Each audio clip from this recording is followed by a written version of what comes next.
Voilà, il est l'heure de l'inviter dans Gimmick. On va parler BD aujourd'hui en compagnie de Sébastien Place qui nous a rejoint. Bonjour Sébastien. Bonjour Silvio. Merci d'avoir répondu à notre invitation. Alors si vous êtes là, évidemment c'est pour parler d'une nouvelle édition du festival Cap Bulle qui aura lieu ce 22 mars du côté de l'école de la Source à Soignies. J'ai envie de dire, parlons d'abord de ce qui s'est passé l'année dernière. Est-ce que vous êtes satisfait de l'édition 2014 d'abord? Oui, on était vraiment ravis par le succès qu'on a emporté auprès du public, le nombre de visiteurs, la visibilité. Et alors les auteurs qui avaient répondu présents pour cette première édition donc, du Cap Bulle avec pour la thématique l'association Cap 48 dont tous les bénéfices du festival vont servir à promouvoir les projets. On va y revenir sur le concept. Donc on peut dire que c'est un festival qui fonctionne et qui répond aux attentes du public véritablement, parce que c'est d'abord le public évidemment que vous visez. Bien sûr, et on vise un public local, on vise un public régional, et c'est des auteurs belges, auteurs de la région ici, du centre, du Hainaut, bien qu'il y ait quelques auteurs qui viennent d'un peu plus loin, mais on essaie vraiment de faire la bande dessinée de la région et de promouvoir les artistes régionaux. Et c'est vrai que quand on fouille, les auteurs et dessinateurs dans notre région, ils sont bien représentés. Ils sont bien présents et ils sont très actifs aussi, puisque tous les auteurs invités cette année ont sorti de nouveaux albums. C'est l'occasion aussi de revenir à la rencontre du public. Et je pense que c'est vraiment un monde très, très chaleureux, le monde de la BD, parce qu'il y a une vraie relation entre les auteurs et le public qui sont toujours au rendez-vous dans les grands festivals de la région. Justement, on en parlait avant de commencer l'interview. Est-ce qu'ils sont faciles à convaincre? Parce que c'est vrai qu'on le disait, c'est un monde assez accessible finalement. Oui, heureusement, beaucoup plus accessible que d'autres artistes. Et on est toujours étonné de leur humilité et de leur générosité pour des causes comme la nôtre. En même temps, je vous faisais la remarque, c'est peut-être aussi, il n'y a pas tellement que de festivals de BD que ça en Belgique, même si c'est un art évidemment très important chez nous, sur notre territoire.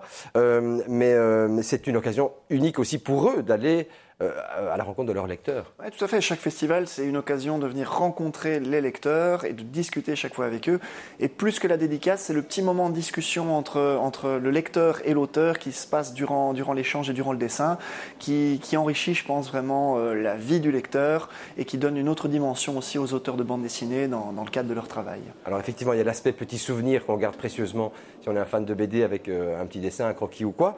Mais j'imagine que qu'est-ce qu'il leur pose comme question? Savoir un petit peu l'envers du décor, parce qu'il y a toujours un petit côté magique là derrière. Oui, tout à fait. Ils aiment savoir les conditions de travail, les nouveaux projets. On discute peut-être aussi d'anciens projets de l'auteur qui n'ont pas vu le jour, qui sont peut-être reportés, savoir un peu les techniques. Puis c'est sympa aussi, c'est les échanges entre des auteurs qui parfois ne se connaissent pas personnellement, mais qui se rencontrent dans les festivals. Et parfois, il y a des projets qui naissent dans le monde de la bande dessinée grâce à ça. Grâce au rendez-vous, à ces rendez-vous-là. D'accord. Donc, au niveau du concept, vous l'évoquiez un petit peu, donc tout cela est au profit de Cap 48. Vous êtes un passionné de BD, donc voilà, c'est une belle occasion d'allier évidemment les deux causes, on va dire. Oui, tout à fait, tout à fait. Donc c'est de la BD et c'est du caritatif, donc c'est vraiment deux thématiques qui me touchent. Et on a une petite équipe de bénévoles qui est très active, qui nous permet de mettre en place le festival.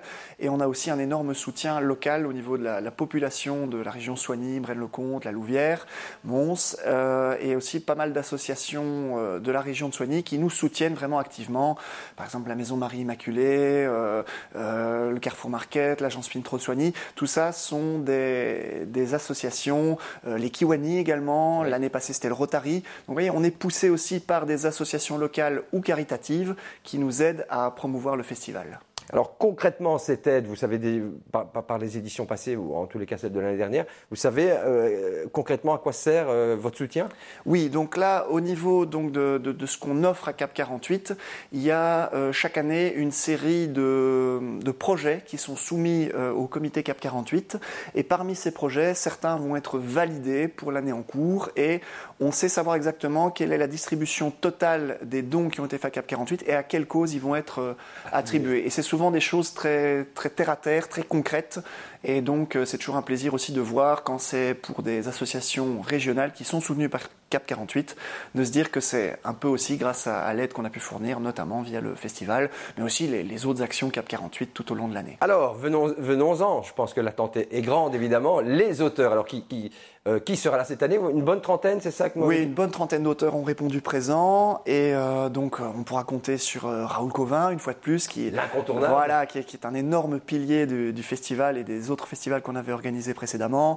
Daniel Cox sera là, Philippe Glogowski, Borio Egoum, Benoît Ferroumont, Philippe Forster, Balou. Delvaux, ils sont vraiment très nombreux. On a Miguel Diaz, on a Manu Tenray, on a Arnaud Stouffs, on a Thierry Capzone, on a Thierry Copé, on a David Cagnon, et j'en passe. Lapuce aussi, dans le genre un petit peu dessin plus humoristique, Karine Debrab, de nombreux collectifs comme les Synapses, Atelier 24, Cage d'Escalier, des auteurs livresques. Quelle mémoire, Sébastien. Émilie Ancio, et voilà, je ne peux malheureusement pas tous les citer ici, mais ils ont tous répondu présent. On peut de toute façon les retrouver sur le site qui est existant, www.capbulle.be.